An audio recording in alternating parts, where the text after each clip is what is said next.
네, 여러분 그러면 종합토론을 시작해 보도록 하겠습니다. 자장은 이어서 대한민국 시도지사협의회 유민본 사무총장님께 부탁드리도록 하겠습니다. 진행 부탁드리겠습니다. 토론에 앞서 다시 한번 네 분이 발표해 주신 분들께 감사의 말씀을 드립니다. 종합토론회는 두 분의 토론자를 모셨습니다. 첫째, 김상민 충남대 도시자치융합학과 교수님, 그리고 모리나카 다카후미 시장님, 두 분께서 우선 세션의 주제가 주민중심 지방행정 혁신과 국제교류와 지역관광 활성화로 이렇게 나뉘어져 있지만 그 세션 주제에 상관없이 네 분이 발표하신 분의 주제에 대한 토론을 토론자분들께서는 10분 이내에서 하여 주시고 네 분 발표하신 분들께서는 7분 이내로 앞서 발표가 미흡했던 부분과 토론자분들께서 코멘트 주신 부분에 대한 답변을 해주시도록 진행을 하겠습니다. 먼저 김상민 교수님께 토론을 부탁드리겠습니다.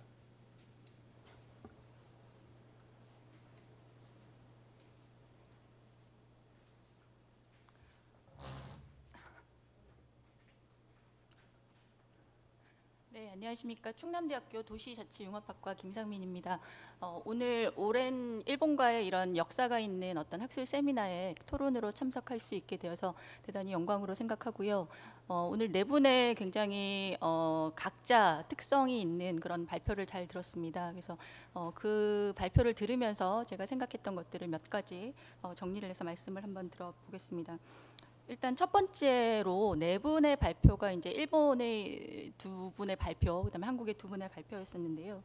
한국과 일본은 모두 다 인구 감소 그리고 이제 수도권의 일극 집중이라는 공통된 어떤 이슈를 가지고 있는데 그럼에도 불구하고 두 국가의 어떤 대응 방식은 굉장히 좀 다르다라고 하는 것이 오늘 발표에서 드러났던 것 같아요. 그래서 일본의 경우에는 이제 아까 발표를 하셨던 것처럼 풍토자치라는 개념을 근거로 해서 주민의 참여라든가 헌신 그리고 지역의 역사적 문화적 어떤 자원을 어떻게 잘 활용할 것인가 이런 것들을 강조를 하고 있고요. 한국의 경우에는 이것과는 차별화되게 이제 디지털 전환이라든가 관광형 생활 인구 이런 개념을 강조하고 있는 것을 확인을 할 수 있었습니다. 그래서 두 가지 접근 방식 모두 긍정적인 부분도 있고 또 한계도 있기 때문에 이 양국의 어떤 이런 학술 토론의 자리가 서로 양국에 굉장히 중요한 어떤 정책적 시사점을 제공할 수 있는 소중한 자리가 될 것 같다라는 생각이 듭니다.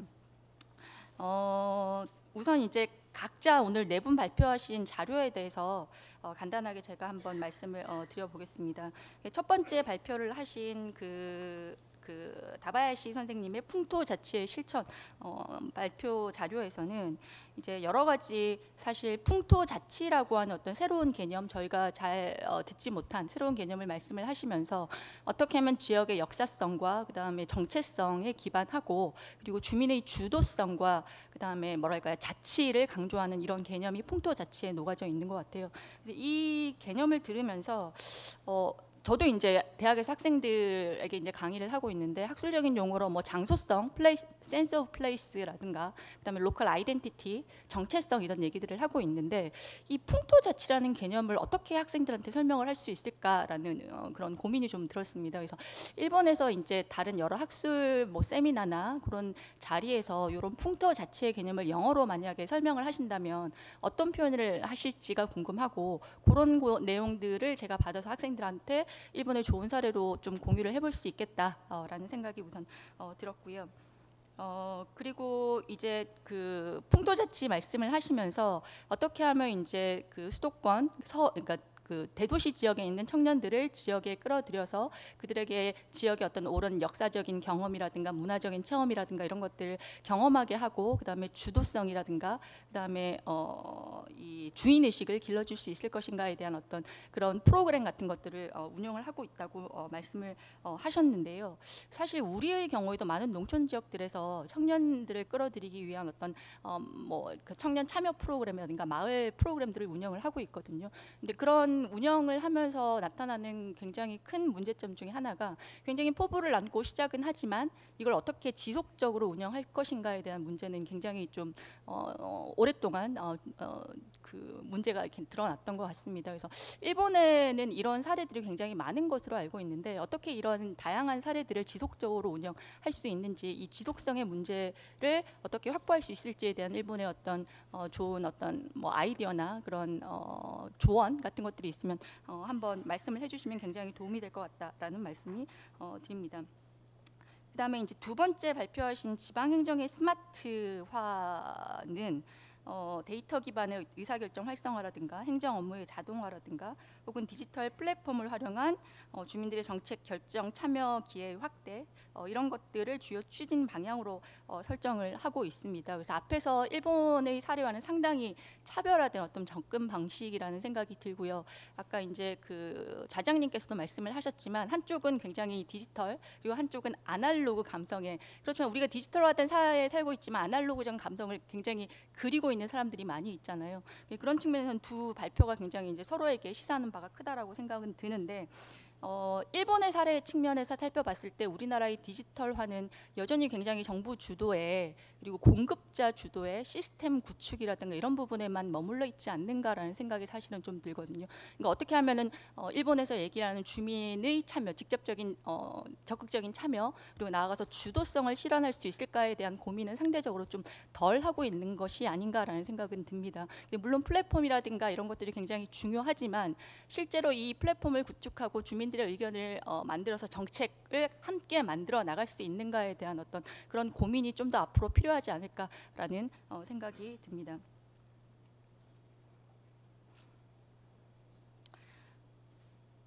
그리고 이제 세 번째 발표를 하셨던 이 나가사키 지역의 해외 교류 노력의 경우에는 나가사키 지역에서 굉장히 다양화되고 활성화되고 있는 어떤 해외 교류를 성과를 설명을 잘 해주셔서 한국의 여러 도시들에게도 굉장히 시사하는 바가 크다. 그리고 국제 교류의 필요성을 인식시킬 수 있는 굉장히 좋은 사례였다라고 생각이 듭니다. 그런데 이제 해외 국제 교류라 하면 상당히 굉장히 이벤트성으로 그다음에 일회성으로 이렇게 이루어지는 경우들이 많아서 어떻게 하면 이런 국제 교류를 지속적으로 그리고 여러 가지 영역에서 다양화해서 활성화할 수 있을 것인가에 대한 노력이 좀 필요하다는 생각이 들거든요. 그래서 오늘 여기 지금 토론에 참여하고 계신 첫 번째 기조 강연을 해주셨던 모리나카 그 시장님께도 그리고 발표를 해주셨던 도문학과 선생님께도 이 그 일본의 경우에 국제 교류의 역사가 굉장히 긴 것으로 보이고 다양한 국가의 도시들과 국제 교류를 하고 있는데 이런 국제 교류의 어떤 지속성을 좀 강화시키고 그리고 교류의 방식, 내용, 컨텐츠를 다양화하기 위해서 어떤 노력들을 하고 계신지 이런 말씀들을 한번 여쭤보고 싶고요. 그 다음에 마지막으로 발표를 하셨던 관광 프로파일링의 경우에는 사실 인구 감소 지역들에게는 지역의 관광 여건, 지역의 여건에 기반을 해서 어떻게 하면 관광 생활 인구를 끌어들일 수 있을 것인가와 같은 어떤 그런 아이디어를 얻을 수 있겠다라는 점에서 굉장히 재미있는 연구였고 또 정책적으로도 시사하는 바가 큰 연구라고 생각이 듭니다. 근데 이제 다만 프로파일링과 그 유형화의 결과가 크게 8개 유형으로 도출이 되고 있는데요.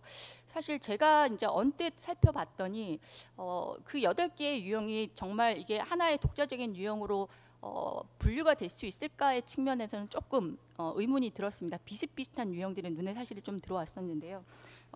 유형 1하고 유형 8이 상당히 비슷해 보였고 그리고 유형 2와 4의 경우에도 굉장히 좀 비슷한 특성들을 가지고 있는 것처럼 보였습니다. 근데 우리가 이제 이런 유형화를 통해서 정책 대응 전략을 마련을 할 때는 어떻게 하면 유형별로 차별화된 정책 대응 방안을 마련할 수 있을까가 사실은 근본적인 어떤 목적이라고 생각이 들거든요.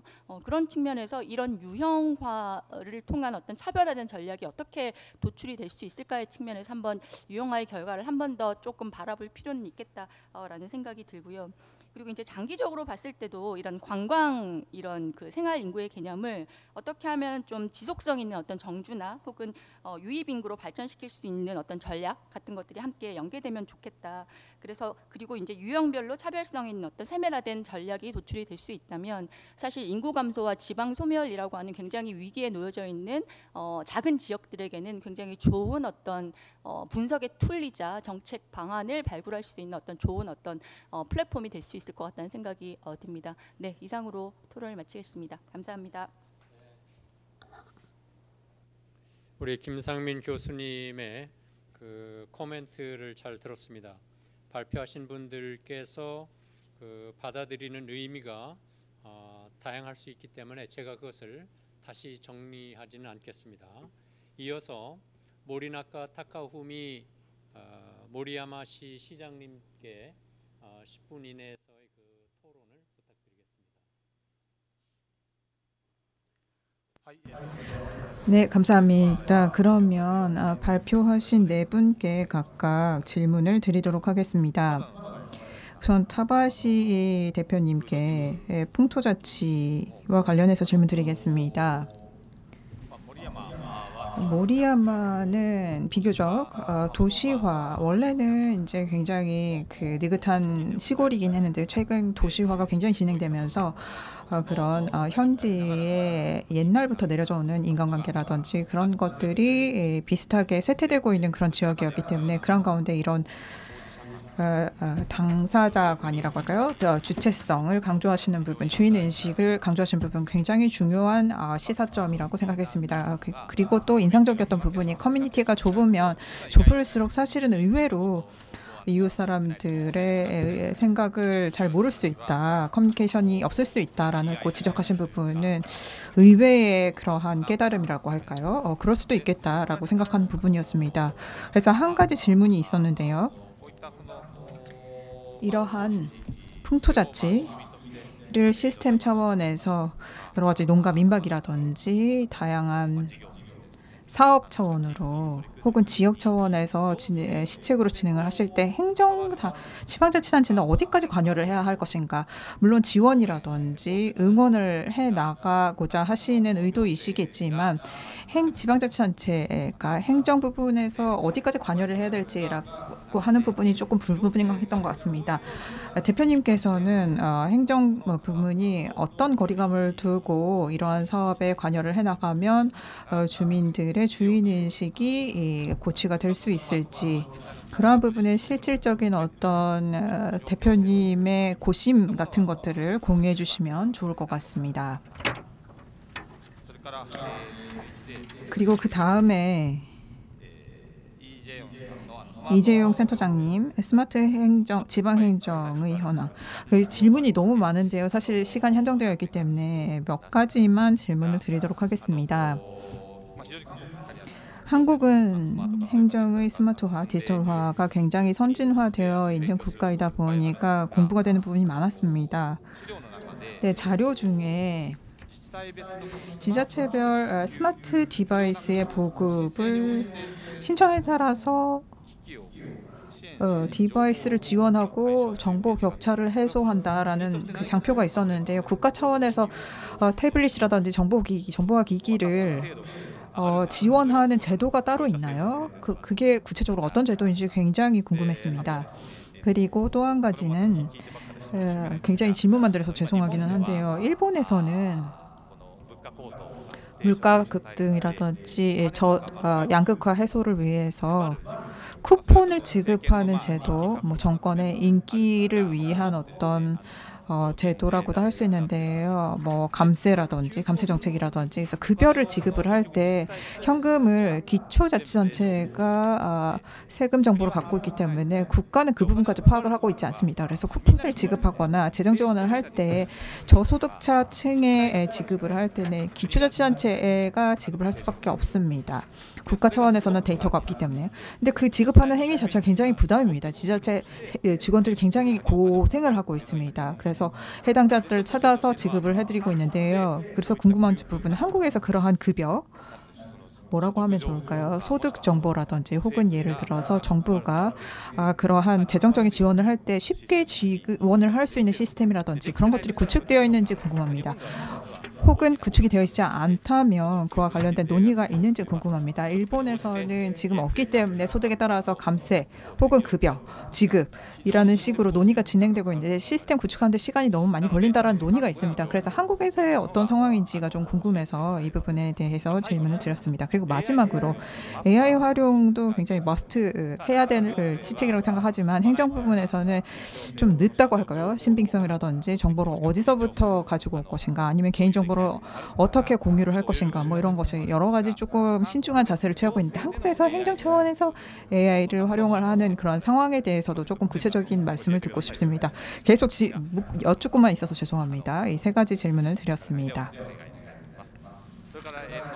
그리고 또 한 가지 토모나가 소장님 나가사키의 국제교류 현황에 대해서 알려주셔서 감사합니다.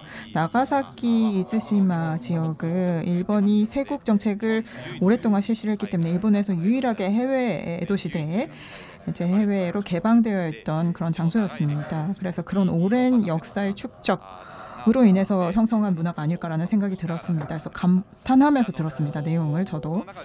그래서 그 안에서 나왔던 아메노모리 호슈라고 하는 에도 시대의 그 트지마의 창구가 되신 분의 정신, 성신교리인 내 정신 서로 다투지 말고 속이지 않으면 한다는 거. 이분은 사실 시가현 출신이신 분입니다. 시가현 지사님께서도 아메노모리 호슈의 정신 성신교리인의 정신을 국제교류를 하실 때 항상 강조를 하십니다. 사람과 사람 진심으로 교류를 해야 된다라고 강조를 하십니다. 그래서 그런 의미에서 이즈시마 나가사키에서의 시가 출신의 이러한 현인의 활약이 지금까지도 이어져 오고 있으면서 저희도 앞으로 이것을 활용하면서 국제 교류를 하고자 하고 있기 때문에 말씀을 드려서 인상을 말씀드리고 있는데요. 저희도 그런 진심을 가지고 교류를 해 나가고자라는 생각을 하였습니다. 그리고 마지막으로 관광 프로파일링 분석을 발표해 주신 이메미 연구원님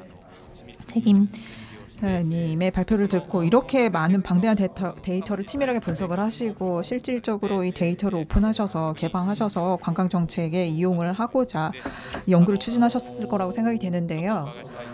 질문 드리고 싶은 부분은 이 분석을 한 결과는 아마 그 오픈을 하셔서 검색을 해서 누구나 볼 수 있게 해 두셨을 테지만 실질적으로 지자체 차원에서 이 관광 컨설팅 팀과 함께 이렇게 해갑시다 라는 식으로 컨설팅까지 하시는지 아니면 데이터만 공개를 하시고 그 이후는 이제 지자체가 알아서 하십시오 이런 식으로 진행을 하시는지 이 데이터를 어떻게 활용을 하고 계신 분지가 궁금했습니다. 아니면 어떤 예정이 있으신지 뭐 몇 가지 사례를 소개해 주셨는데요. 구체적인 사례 만약에 협업하고 계신 부분이 있다면 소개해 주시면 좋을 것 같습니다. 그리고 또 한 가지는 제천 발표 중에서 생활 인구와 관련된 내용이 있었습니다. 이번에 관광 생활 인구라는 말씀을 주셨는데요. 비슷하다고 할까요? 일본의 이시바 전 총리죠. 이번에 바뀌게 되는데요. 이시바 현 총리, 아직까지는 총리십니다. 고향 주민 등록이라는 개념을 표방을 하셨습니다. 이 생활 인구와 비슷한 개념입니다. 주민 등록표가 아니라 거주하시는 분들이 아니라 그렇지 않은 분들, 외집 분들, 일 때문에 오신 분들 아니면 어떤 인연으로 인해서 그 지역이 좋아서 관계성을 맺으신 분을 등록하는 그런 제도를 만들자라는 내용을 일본에서는 현재 지금 논의가 한창 진행 중에 있습니다. 그래서 궁금한 부분은 관광생활 인구라고 하는 것은 앞으로 도입하실 것인지 아니면 이미 도입이 되어 있고 그분들에게 구체적인 어떤 혜택, 예를 들어서 시설을 저렴하게 이용할 수 있다든지 할인을 받을 수 있다든지 아니면 정기적인 어떤 그 지역으로부터의 정보를 받을 수 있다든지 이 관광생활 인구라고 하는 것은 이미 제도적으로 마련되어 있는 거지 아니면 당사자 차원에서 이제 혜택을 받고 있는지 아니면 예정에 있으신 건지 그 부분이 조금 궁금했습니다. 말씀을 드리면서 네, 너무 질문만 왕창 드려서 죄송합니다. 이상입니다. 네, 두 분의 토론 내용을 잘 들었습니다. 토론을 효율적으로 진행하기 위해서 질문을 모두 모은 다음에 우리 발표자분들께 답변을 청하는 것이 좋겠다는 생각이 듭니다. 그래서 혹시 우리 플로어에 계신 분들 중에서 발표하신 분들께 질문이 있으시면은 손을 드시고 소속 그 성함을 말씀해 주시고 어느 분께 질문을 하신다고 말씀해 주시면은 일단 그 질문을 받은 다음에 종합적으로 답변할 수 있도록 진행을 하겠습니다. 혹시 질문 있으신 분 마이크 준비되었습니까? 플로어에. 예.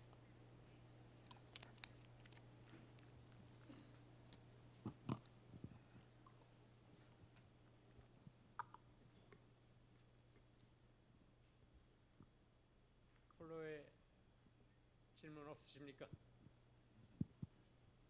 예, 우리 지원철 시장님께 마이크를 드리겠습니다. 예, 이제 질문보다는 네네. 제 지금 현재 지자체장으로서 역할을 하면서 조금 문제점에 대해서 한번 좀 어떻게 생각하시는지 그걸 좀 한번 말씀드리고 싶습니다.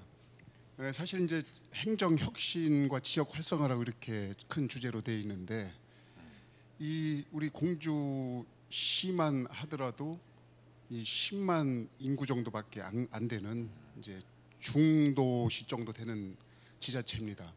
근데 해마다 인구에 대한 이 정책을 연구해서 내라고 하고 또 경제에 대한 정책을 5개년 계획으로 해서 내라고 하고 이게 지금 현행 지금 시군구에 지자체마다 이걸 다 지시를 하고 실행을 하는데 이게 과연 합리적이냐?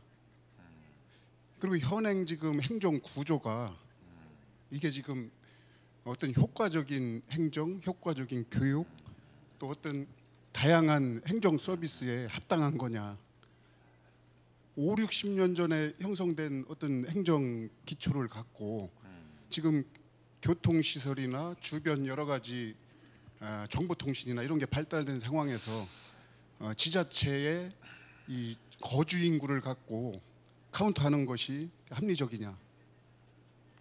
이런 의문이 좀 있습니다. 그래서 지금 우리 큰 타이틀이 지방행정 혁신이면은 지금 현재의 구조를 좀 바꿔서 메가시티 개념이든 아니면 메트로시티 개념이든 지금 우리 대통령이 요구하는 5극 3특을 말씀을 하시는데 거기에 합당한 어떤 행정 구조, 행정 변화가 좀 있어야 되지 않느냐 큰 틀에서의 좀 생각입니다.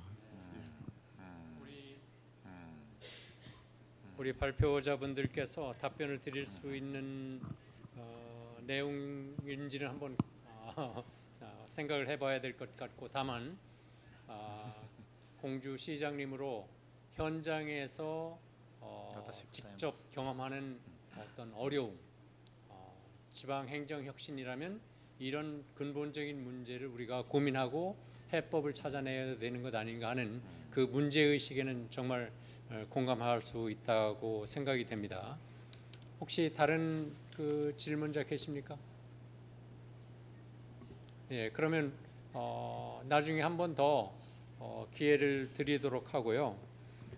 저희 질문은 사실 뭐 국내의 상황은 저도 상당한 부분 이해를 하기 때문에 오히려 그 일본에서 처음 발표해 주신 다바야시 그 대표님 그 풍토자치라는 그런 그 부분에 대해서 굉장히 저희들한테 주는 의미는 크다고 생각합니다.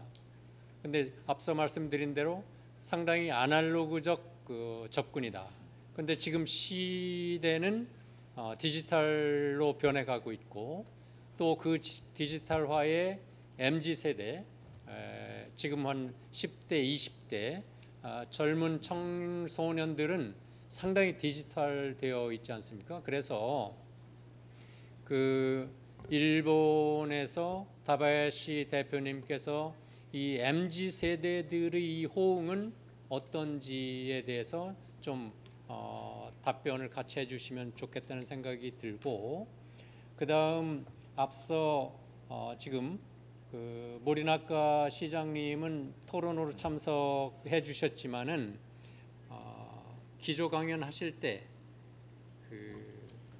모리야마시는 실증 실험의 땅이다. 그래서 교토와 오사카 가까이에서 오히려 인구가 유입이 되는 그런 성장하는 도시이다.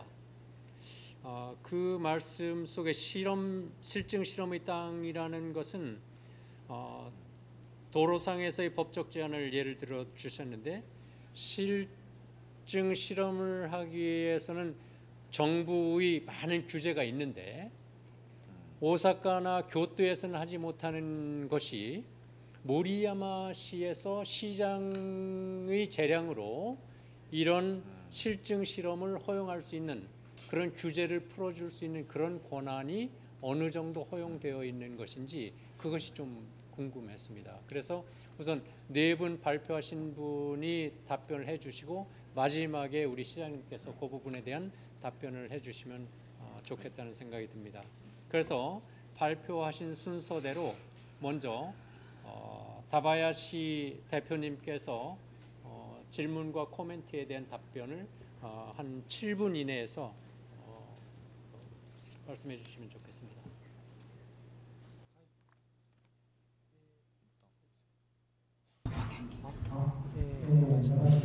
네, 다바야시입니다. 여러분 질문 감사드립니다. 다시 한번 이 풍토자치라고 하는 제 개념, 이러한 국제회의장에 던질 수 있다라는 부분에 대해서 감사 말씀드리도록 하겠습니다.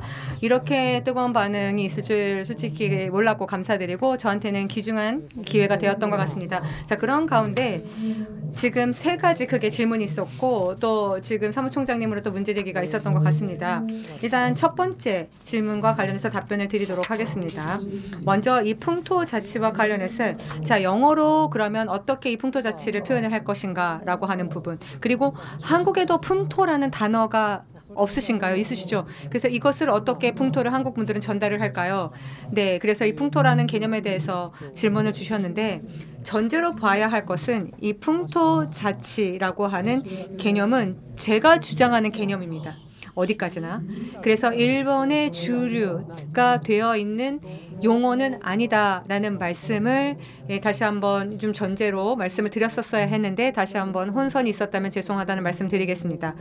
일단 제 경험을 토대로 해서 말씀을 드린 개념이긴 합니다만은 이런 개념을 통해서 주민 의식에 대한 접근 방법이 어느 부분에서는 꼭 필요하다라고 생각을 했고 지역 행정을 하는 데 있어서 의식이 중요하다는 데서 출발을 한 개념입니다. 그렇기 때문에 아직까지 생각해야 할 부분이 많은데요. 그렇다고는 하나 어떠한 공감을 여러분들께서 해주셨겠죠. 지금 예를 들어서 대학이라던가 혹은 공무원분들 연수를 하실 텐데 그 자리에서 풍토자치라고 하는 개념에 대해서 말씀을 드릴 기회가 사실 저 개인적으로 봤을 때도 늘어나고 있습니다. 그래서 그런 것들을 봤을 때 학생분들도 이러한 부분에 대해서는 사실 직설적으로 스트레이트하게 공감을 해주고 반응을 보이는 학생들이 많이 있습니다. 지역에서 무언가를 한다라고 했을 때에는 그 지역에 뿌리내린 문화라던가 그 지역 자원을 활용하면서 전략을 짜는 것이 긴 시야에서 봤을 때도 대단히 중요하다라는 소감들을 이야기해 주거든요. 그래서 그러한 경우가 많기 때문에 이거와 관련해서 말씀을 드리자면 아마 이해를 여러분들도 해 주실 거라 생각을 합니다.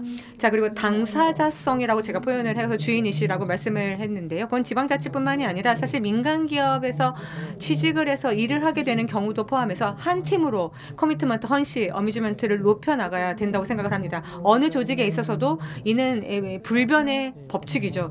그렇기 때문에 이 부분은 저는 필드 자체가 지방자치이고 이것을 지방자치 문제로 전환해서 당사자 문제라고 이야기를 하고 있는 겁니다만은 사실 이것은 여러 가지 진로를 선택한 학생분들이 있는데 어느 진로를 가시더라도 생각을 해야 되는 문제라고 생각을 합니다.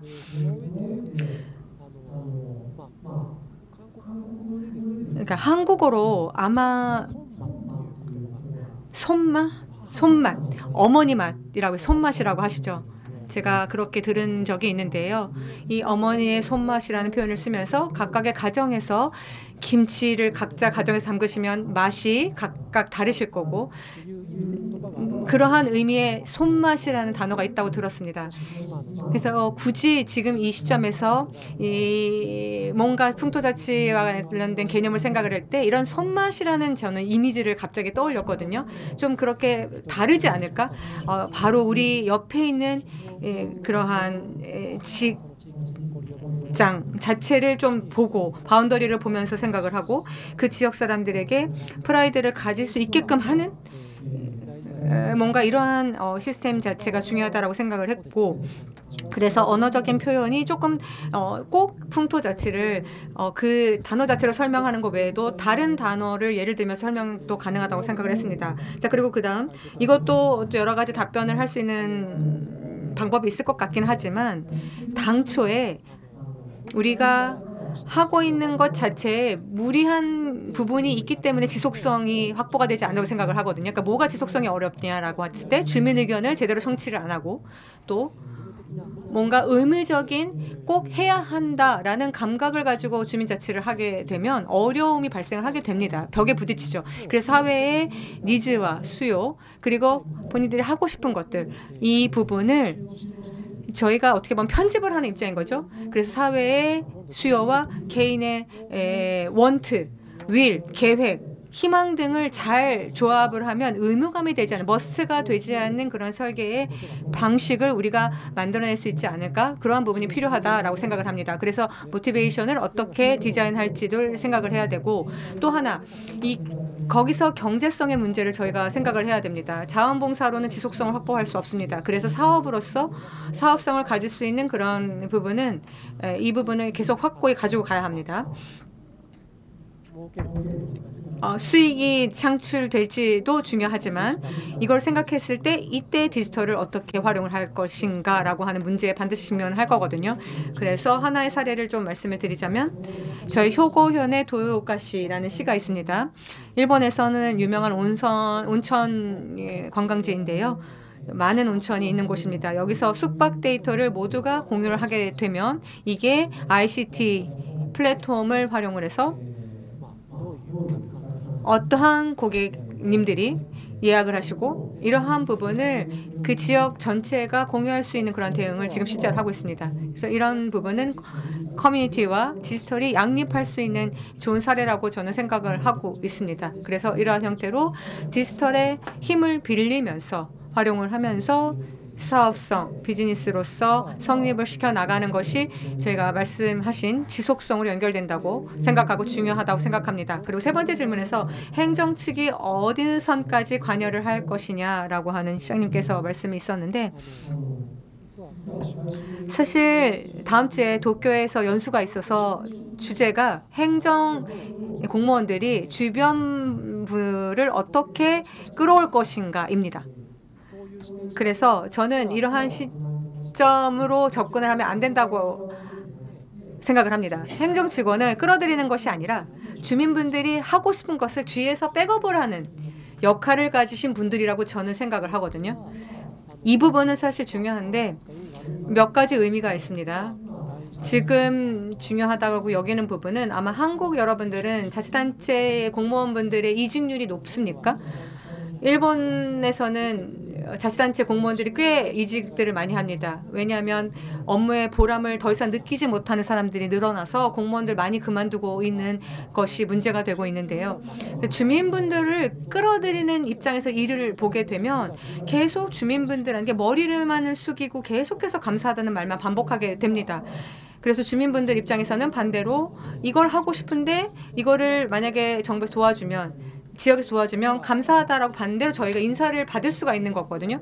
그래서 오히려 감사 인사를 받는 입장이 되는 것이 공무원들에게 있어서는 가장 행복하고 일의 보람으로 연결이 된다고 저는 생각을 합니다. 그렇기 때문에 주민분들의 뒷받침을 할 수 있는 지원이 중요합니다. 그리고 시장님께서 발표를 해주신 행정이라고 하는 것은 인정을 주는 거죠.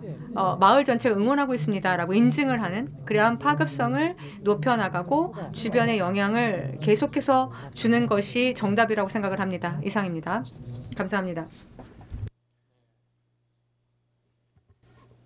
답변 잘 들었습니다. 다음은 이재용 센터장님께서 이제 6분 정도로 말씀을 부탁드리겠습니다. 네, 일단 많은 코멘트들을 주셔서 굉장히 감사의 말씀을 드립니다. 먼저 김상민 교수님께서 중앙정부가 주도하는 어떤 공급자 중심 정책 추진에 대한 우려와 경계하는 의견을 주셨는데, 이제 저희도 이제 완전히 동의하는 바입니다. 저희들은 이제 항상 강조하는 것이 지자체 수준에서 텐저블한 디지털 전환 정책이 필요하다라는 것이 저희들이 항상 강조하고 있는 부분인데요. 지금 AI나 뭐 거대 플랫폼 뭐 시스템을 지자체마다 지금 개별적으로 각자 적용하고 활용할 경우에는 다들 예상하시는 바와 같이 효율적이지 못하고 그리고 낮은 지속 가능성을 가질 수밖에 없습니다.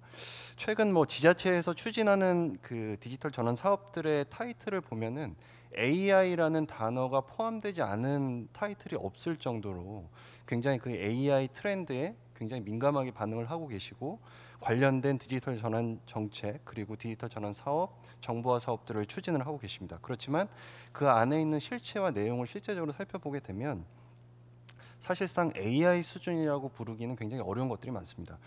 업무 자동화 수준, 그러니까 뭐 RPA를 적용한 그런 수준에 머무른다거나 아니면은 AI 적용이 아니더라도 굳이 처리할 수 있는 사업인데도 불구하고 AI라는 타이틀을 걸어서 진행을 하시는 그런 사업들이 굉장히 빈번하게 발생이 됩니다. 다들 잘 아시겠지만 이런 사업들이 진행이 되게 되면 그 예산과 인력이 굉장히 방만하게 투입이 될 가능성이 높습니다. 그래서 마땅히 경계해 되어야 할 그런 생각이라는 저희도 생각을 갖고 있고요. 따라서 지자체의 현황과 어떤 특정 업무에 대해서 효율성을 제고할 수 있는 측면에서 굉장히 텐저블하고 피저블한, 그러니까 실현 가능한 그런 수준에서의 정책 추진이 반드시 필요할 것이라는 생각이 듭니다. 그리고 모리나카 다카오미 시장님께서 이제 많은 질문들을 주셨는데, 네, 아까 전에 이제 경력을 보다 보니까 총무성에서 디지털 부서에서 근무하신 경력이 있다라고 제가 확인을 했기 때문에 사실 긴장을 하고 있었는데, 말씀하신 것 같이 정말 질문을 많이 주셔가지고 제가 진땀을 흘리고 있습니다. 중앙 차원에서 한국에서 중앙 차원에서의 그 스마트 기기 지원 사업이 있습니다. 저희 이제 슬라이드에도 그 내용이 이제 기록을 해놓긴 했는데, 정보통신 보조기기 보급 사업이라는 게 있고요. 이게 주체는 그 저희 한국의 과기정통부가 주관하는 사업입니다. 과기정통부, 그리고 니아라고 또 산하기관이 있거든요. 그래 니아가 이제 공동으로 같이 주관이 돼서 하는 사업으로, 그 대상은 그러니까는 아까도 말씀드렸지만 디지털 취약계층한테 일단 1차적으로 지급을 합니다. 장애인, 국가유공자 대상으로 정보통신 보조기기 지원을 통해서 정보 격차를 해소하고자 하는 그런 사업이 존재하고 있고요. 그리고 두 번째 질문은 지자체에서 이제 급여 지급 관련돼서 이제 데이터 관련된 해서 이제 질문을 주셨는데, 사실상 죄송하게도 제가 이제 재정 분야 전문가가 아니라서 이 부분에 대해서 뭐 데이터나 시스템 관련 세부 지식은 없어서 제가 섣부르게 말씀드리기는 어려울 것 같습니다. 그렇지만 이제 지자체 수준에서 이 RPA 적용을 통해서 특정 수당이나 뭐 급여 등 이런 것들을 자동으로 이제 직원이 지급을 하시는 게 아니라 자동으로 그 시기가 되면 지급을 하는 그런 시스템을 도입한 지자체들은 꽤 많은 것으로 이렇게 확인이 되고 있습니다. 그리고 AI 활용이 필요합니다. 그렇지만 이제 말씀하셨다시피 행정 부분에서는 상대적으로 굉장히 그 속도가 느리고요. 그래서 이제 행정 차원에서의 AI 도입 수준이 궁금하다라고 말씀을 주셨는데, 그 중앙 차원에서의 기술 적용 수준과 지자체 차원에서의 기술 적용 수준은 분명히 차이가 존재를 하고 있습니다. 현재로서는 AI를 통한 어떤 특정 정보 제공 위주의 대민 서비스 제공이 지금 주를 이루고 있고요. 그게 가장 현재 시점에서는 가장 고도화되고 실질적으로 시민들이 체감할 수 있는 그런 수준의 기술 적용 단계다, 기술 적용 사업이다, 이렇게 이해를 할 수가 있겠습니다. 그리고 이제 요것들을 가장 그래도 확실하게 주민들이 체감할 수 있을 정도로 제공을 하고 있는 지자체가 서울입니다. 그래서 서울에서는 이제 AI 챗봇 기반의 서비스 제공을 하고 있는데, 이게 벌써 수년 전부터 이제 시작된 사업입니다. 그래서 점차적으로 고도화되고 있고요. 그래서 이제 그렇지만 현재 상업화되어 있는, 우리가 이제 흔히들 요즘에 얘기하고 있는 생성형 AI 수준은 아니고요. 뭐 저희가 그래도 민간 기술을 도입을 해서 공공 데이터 범위 내에서만 활용을 할 수 있게끔 이제 배리어를 쳐놓고 블락을 해놓고 그 안에서만 활용을 할 수 있게끔 이제 활용을 서울에서는 하고 계시고, 실질적으로 대민 서비스도 제공을 하고 계십니다. 그리고 아까도 이제 또 말씀드렸지만 다수의 지자체 차원에서 도입된 AI 수준은 아직까지는 요것에 미치지 못하는 수준이라 이렇게 정리를 해드릴 수가 있겠습니다.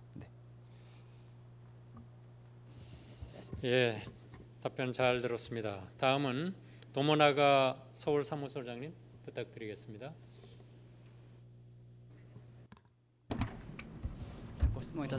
네, 먼저 질문 감사드리겠습니다.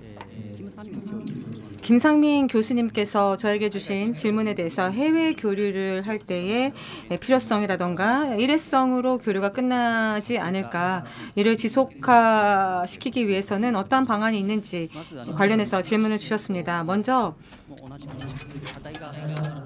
저도 마찬가지로 과제가 있다라고 생각을 하고요. 일본 자치단체들도 국제교류와 관련해서는 많은 과제를 안고 있다라고 인식하고 있습니다.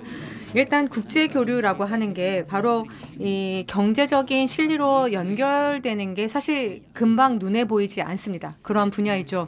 그렇기 때문에 경제적으로 실리가 있으려면 예산도 그만큼 생길 것이고, 그런데 사실 효과가 그만큼 보이지 않고 사실 장기적인 텀으로 이 해외 교류 사업은 봐야 된다고 저는 생각을 합니다. 그러니까 제가 소중히 여기고 있는 부분은 일단 목적을 명확하게 할 필요가 있다라는 겁니다.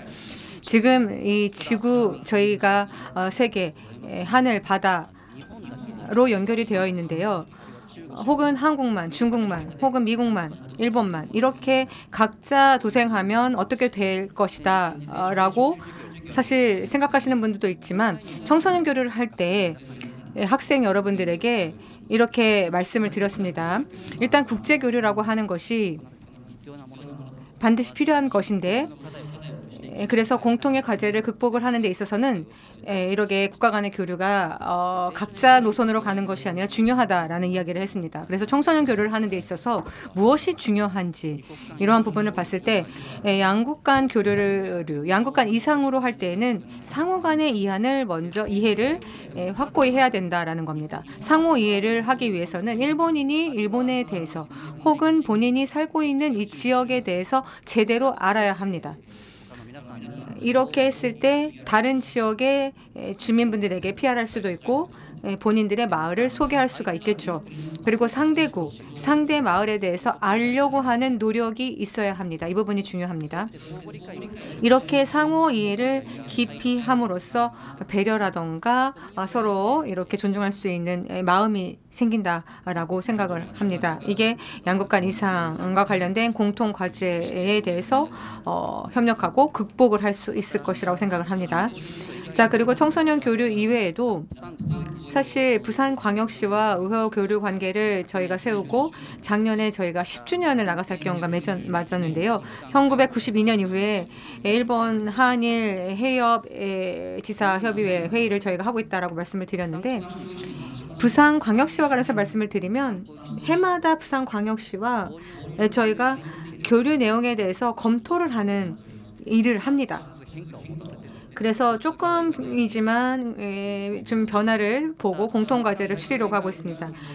그리고 이 교류지사회의에서 해역 관련된 이야기를 하는데, 이 공통 이야기를 지사회의를 통해서 저희가 추려내고 있습니다. 그래서 예를 들어서 발표에서도 말씀을 드렸습니다마는 수산 자원을 활용을 한다라던가, 그리고 확보를 노력을 하기 위한 수산 관계 교류 사업, 그리고 광역의 환경 문제에 대해서 검증을 하는 그런 사업을 펼친다라던가 이러한 부분을 하고 있습니다. 그래서 저희가 계속해서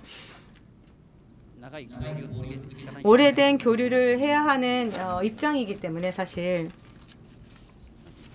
뭐라고 설명을 드려야 될까요? 제대로 저희가 지속성을 가지고 해야 된다고 생각을 합니다. 그리고 모리나카 시장님, 아메노모리 호슈에 대해서 조선통신사 이야기를 해주셨는데, 아메노모리 호슈는 제가 발표에서도 말씀을 드렸는데 시가현 출신입니다. 에도 시대에 츠시마번에 와서 그 츠시마번에서 조선과의 외교를 펼치신 나가사키 현에 있어서는 대단히 중시되는 인물입니다. 이 아메노모리 호슈는 에도 막부와의 대립도 있었는데요. 이러한 대립 관계 속에서도 다양한 조선통신사를 수용하는 그런 과제라던가 막부와 조금 대립이 있었습니다. 이를 극복을 해 나가셨죠.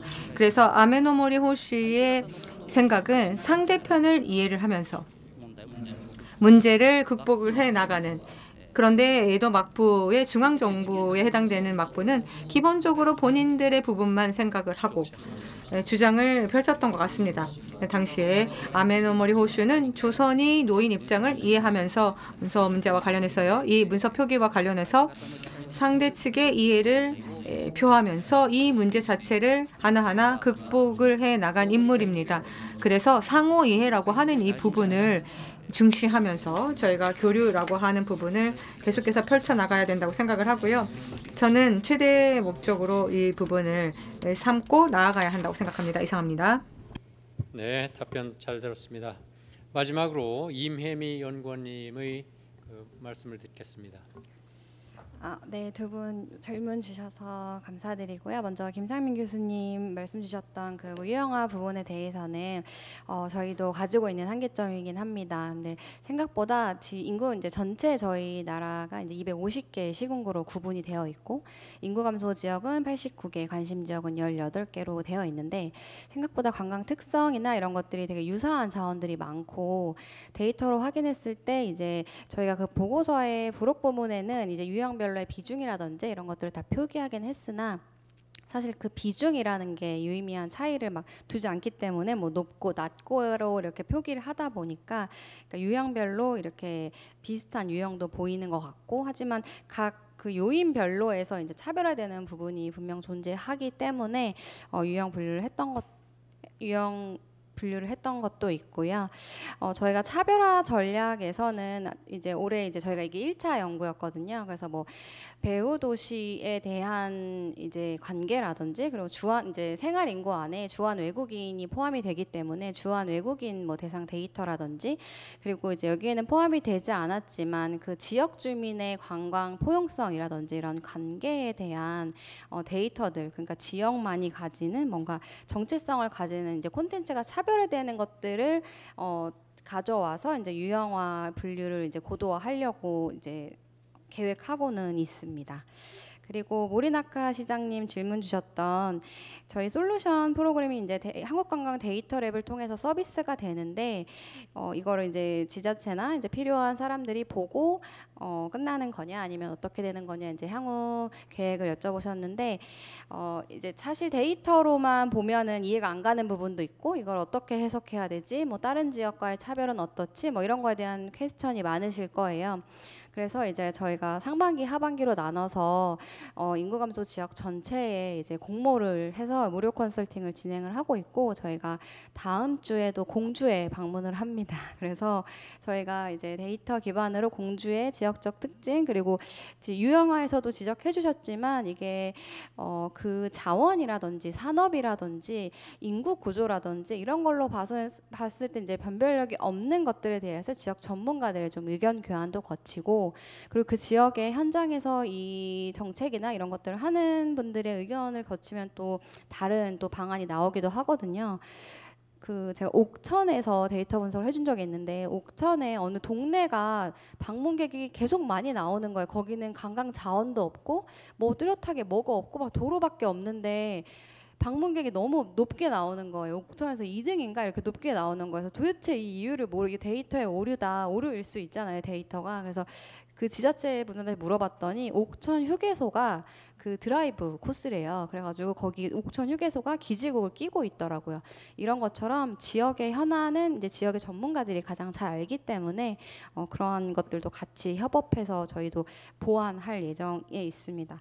그리고 마지막으로 그 생활 인구에 대한 정책 관련 말씀 주셨는데 관광 생활 인구 그 관광공사에서는 디지털 관광 주민증이라는 거를 이제 시행을 하고 있고 저희가 강조하고 있는 이 관광 생활 인구도 그 행안부에 이제 법 안에 테두리에 들어와 있는 그 생활 인구 개념 안에서 관광과 휴양의 목적을 가지고 이제 방문하는 사람들을 조금 더 폭넓게 보고 있기 때문에 관광 생활 인구로서 지역에 머무르는 사람들이 많아지면서 지역 주민은 아니지만 이제 그 지역 경제가 활성화가 되고 그리고 부가가치를 높일 수 있는 방안에 대해서 이제 지자체랑 긴밀하게 협업하고 있습니다.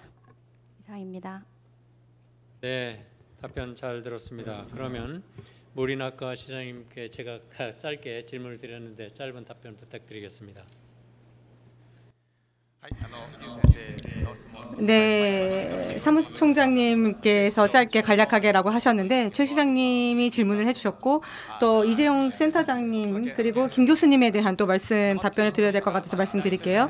최 시장님으로부터 시대가 변하고 있는데 지금까지의 방식으로 그대로 둬도 되느냐라고 하는 부분 공감합니다. 전적으로 동의하고요. 일본도 그런데 이 계획 행정이라고 불리는 부분 국가가 광역자치단체가 시가 이렇게 계획 행정을 만드는 거 저는 쓸데없는 짓이라고 생각을 합니다. 일본에서도 그런 게 있고 자 그러면 왜 만들지 않으면 되지 않냐 이렇게 생각들 할 수 있겠지만 안타깝게도 그 계획에 국가의 보조금이 달려 있습니다. 이 계획을 만들지 않으면 중앙정부의 보조금이 지급되지 않습니다. 그런 제도가 있기 때문에 이 제도 자체를 중앙 정부가 바꾸지 않으면 일본에서는 여전히 계획 행정이 됩니다. 계획을 만들어야 하는 상황이고요.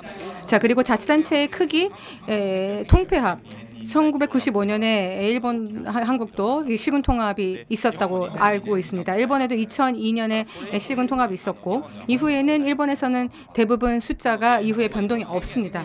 다양한 권한, 지방 분권으로 권한은 내려왔지만 실제로 규모도 사실 크게 변함이 없고 권한 이양도 이후에 좀 변동이 없기 때문에 일본 사회가 이렇게 변해가는 가운데서 큰 변혁을 논의를 해야 되지만 적어도 일본 정치 틀 안에서는 그런 논의가 없습니다.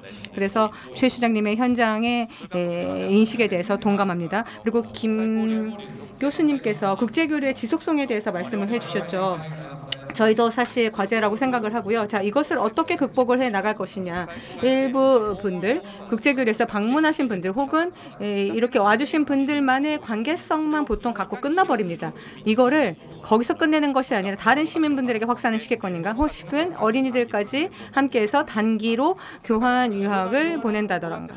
이렇게 세금을 써서 하는 장점을 널리 시민분들에게 퍼뜨릴 수 있는 이게 제일 중요하다고 생각합니다. 그래서 일회성 교류가 아니라 당연히 이를 더 폭넓게 추진하고 넓힐 수 있는 방안이 중요하다고 생각을 합니다. 그리고 마지막으로 유민봉 사무총장님께서 해주신 문제 제기입니다. 실증 시계의 필드 모리야마를 쓰고 하고 있다라는 건데 그럼 규제 완화의 권한이 어디에 있느냐 자치단체 장한테 있느냐라는 부분인데 안타깝게도 거의 없다고 보시면 되겠습니다. 그러니까 지방 분권이 일본도 추진이 되었고 어느 정도의 권한은 시정촌장에게 내려왔습니다. 그래서 제가 시청시장으로 행정을 볼 때에는 거의 대부분 농지 규제가 일본은 강한 편이죠. 농지 규제는 유튜브로 죄송해요. 이런 말씀 여기서 드리면 안 되는데 좀 규제가 엄격합니다. 농지 규제는 어떻게든 바꿔줬으면 좋겠습니다. 일본 중앙정부. 그런데 그 외의 규제는 기본적으로 시장을 제가 보면서도 사실 느끼지 못합니다. 제 자유재량이라고 할 수 있는 권한이라고 생각을 하고 있고요. 그런데 실증 실험을 할 때 이 세세한 규제를 뭐 자유롭게 할 수는 있는데 특구 제도가 있죠. 일본에서는. 이 특구 제도를 신설해야 합니다. 이 특구 설정을 하려면 절차가 대단히 복잡합니다. 거의 무리라고 보시면 되겠습니다. 그래서 포기하거든요. 그러면 실증 시험을 저희 할 때 뭘 내세우냐 하면 한국도 마찬가지일 거라고 생각을 하는데 그레이존이 많이 있죠.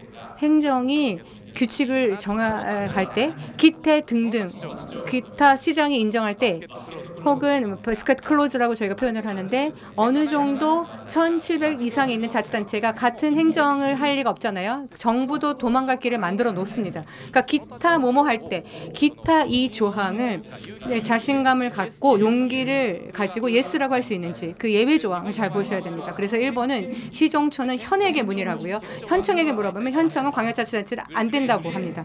그레이를 물어보면 정부한테 묻고 정부도 무서우니까 XX 이렇게 내려오거든요. 모리야마 저희는 물어보지 않습니다. 그레이 정보 같은 경우는 좋으면 저희가 자기 책임으로 판단하고 그냥 저희 선에서 사업자에게 예스라고 대답을 하고 안 되면 그레이 정보 자체를 쓰지 말아라라고 합니다.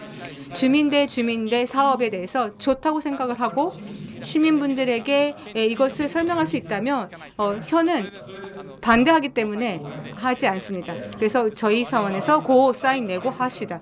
안 되면 여기서 그냥 X라고 표시를 해버려라.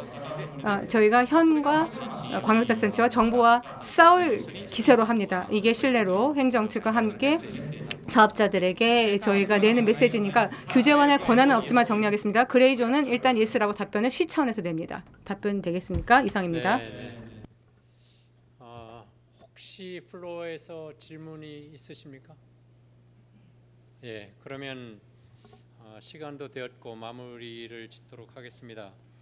우리 모리나카 시장님이나 우리 최원철 공주시장님이나 현장에서 경험하신 것을 말씀해 주시는데 일본이나 한국이나 상당히 유사하다는 생각을 많이 하게 됩니다. 저는 한일 공동 세미나를 할 때마다 양국의 국가 제도나 경제 발전의 경로 유사성이 너무 강하기 때문에 이 발표가 일본이 아니라 우리나라 것 같고 또 한국의 발표를 들으면 일본에서도 이거 일본 것 같다는 그런 그 학습 가능성, 공감도, 이해도가 굉장히 높다고 생각이 되고 그러다 보니까 어떤 토론에 대한 발표를 청취하는 경청하는 그 몰입도가 굉장히 높다는 생각을 많이 합니다. 상당히 유용하고 상당히 상호 학습이 가능한 그런 세미나라고 생각합니다. 끝으로 우리 최원철 공주시장님 그리고 모리야마 시장님께서도 말씀해 주셨지만은 한국은 금년이 민선지방자치 30주년이 되는 해입니다. 30살이면 과거의 대가족에서 부모로부터 자식을 다 분가시켜 주잖아요. 한국에는 226개의 기초지방자치단체가 있습니다. 30살이 되었는데 분가는 시켜주었는데 부모님이 돈도 제대로 안 주고 권한도 제대로 안 주고 무슨 일을 하려면 내도장 받으라고 하는 그런 상황입니다. 지금 말씀 들어보니까 일본도 좀 그런 측면이 아직도 있는 것 같아요. 그래서 한국이나 일본이나 정말 지금보다는 훨씬 더 심화된 지방자치가 필요하고 그런 지방자치는 지방의 재정 권한과 자치 권한을 재정을 포함한 자치 권한이 충분히는 아니더라도 지금보다는 훨씬 더 부여되어야 된다. 그래야지 자식들 중에서 잘 사는 그 자식이 나타나면 다른 자식들이 그 잘 사는 형이나 동생을 보고 또는 누나나 동생을 보고 자기도 잘 살려고 하는 그 노력을 하듯이 우리 한국이나 일본의 지방자치도 지금보다 훨씬 더 나아갈 수 있도록 노력해야 되고 그러기 위해서는 중앙에서의 그 과감한 권한 이용이 필요한 것 아닌가 그런 생각을 하게 되었습니다. 저 이 말로 이번 한일 공동 세미나 지방행정 혁신과 지역 활성화에 대한 토론을 모두 마치도록 하겠습니다. 지금까지 발표해 주시고 토론에 참여해 주신 모든 분들께 우리 플로어에서 큰 박수를 부탁드리겠습니다.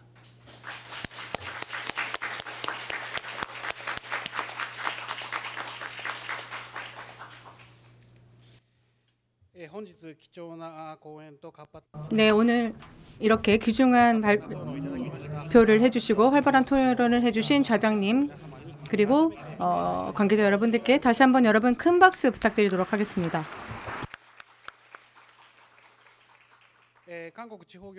한국지방행정연구원과 일본자치체 국제화협회가 공동으로 주최한 2025년 한일 공동 세미나에 다시 한번 참석해 주신 여러분들께 진심으로 감사 말씀 드리겠습니다. 이상으로 2025년 한일 공동 세미나 모두 마치도록 하겠습니다. 여러분 대단히 감사드립니다.